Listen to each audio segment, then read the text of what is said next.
1844, 7:25 a.m.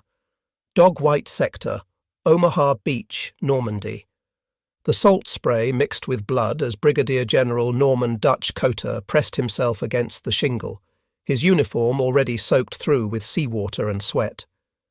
Through the deafening cacophony of machine gun fire and exploding mortars, he scribbled a single line in his waterproof notebook with a trembling hand. The plan has failed. Everything we prepared for is wrong. Now we must create victory from disaster. Through binoculars raised cautiously above the seawall, he witnessed something that contradicted every assurance given by Allied command.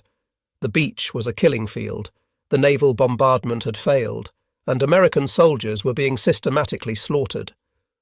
The 51-year-old general watched as the pride of American youth died in the sand, their bodies washing back and forth in the crimson tide. In the pre-dawn briefing aboard USS Charles Carroll, Cota had warned his staff about confusion. But this wasn't confusion. This was annihilation. The vaunted Atlantic Wall hadn't been neutralized. The German defenders weren't demoralized conscripts, but battle-hardened veterans of the 352nd Infantry Division. The promised crater holes for cover didn't exist. The beach was completely exposed, offering no protection from the murderous crossfire that swept across every inch of sand. 2,400 American soldiers would become casualties in the first 2 hours at Omaha Beach. The mathematics of defeat were being written in blood across 300 yards of open sand. What none of them knew was that this moment would trigger the most remarkable battlefield reversal in modern military history, the conversion of certain defeat into decisive victory through the actions of one man who refused to accept failure. The disaster had been months in the making, hidden beneath layers of optimistic planning and overconfident assumptions. As a major advisor in Operation Overlord, Cota had been made the Assistant Division Commander of the 29th Infantry Division, which was designated to land at Omaha Beach. The 29th, a National Guard formation nicknamed the Blue and Grey for its composition of units from both Union and Confederate states, had never seen combat. They would be landing alongside the battle-tested 1st Infantry Division, the Big Red One, in what planners assured would be a straightforward assault against demoralized defenders. But Cota knew better. A year before the invasion, at the Conference on Landing Assaults, he had argued passionately against the daylight landing plan. It is granted that strategical surprise will be impossible to attain. Tactical surprise is another thing, however. Tactical surprise is one of the most powerful factors in determining success. I therefore favour the night landing. I do not believe the daylight assault can succeed. His warnings had been dismissed. The High Command, intoxicated by their superiority in numbers and firepower, believed that naval bombardment and aerial bombing would pulverise German defences. They promised the assault troops that they would walk ashore against minimal resistance. Intelligence reports suggested only second-rate troops defended Omaha. The 716th Static Division, composed of older men and foreign conscripts.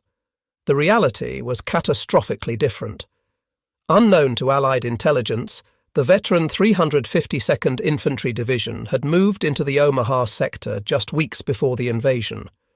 These were not garrison troops, but combat veterans from the Eastern Front, equipped with 88mm guns, multiple mortar batteries, and interlocking fields of machine gun fire that covered every inch of the beach. Among the assault troops was Private Harold Baumgarten of Company B, 116th Infantry Regiment, 29th Division.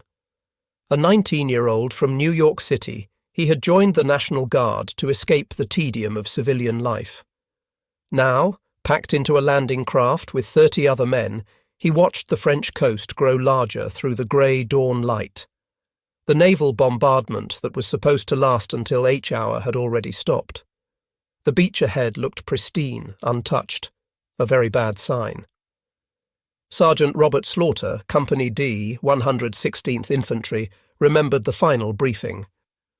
They told us it would be a walkover. The Air Force would bomb the hell out of them, the Navy would blast them to kingdom come, and we'd just walk in and mop up. Some of the boys were actually disappointed. They thought they'd miss the real fighting. Captain Charles Cawthon, commanding Company K, 116th Infantry, had been more sceptical. A college-educated Virginian who had risen through the National Guard ranks, he recognized the hallmarks of overconfidence. The planning was too precise, the timetables too rigid, the assumptions too optimistic. War, he knew from his study of military history, never went according to plan.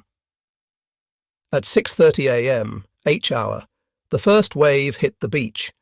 Within seconds, the carefully orchestrated plan disintegrated into chaos. German machine guns, untouched by the failed bombardment, opened fire from concealed positions in the bluffs. The 88mm guns, invisible from the sea, began their deadly work. Company A, 116th Infantry, landing at Dog Green sector directly in front of the Vierville draw, ceased to exist as a fighting unit within 10 minutes. Of the 230 men in the company, only 18 would survive the day unscathed. Their company commander, Captain Taylor Fellers, was killed before he reached the sand. His second-in-command lasted 30 seconds longer. Private Baumgarten's landing craft took a direct hit from an 88mm shell 50 yards from shore. The explosion threw bodies and body parts across the compartment. Baumgarten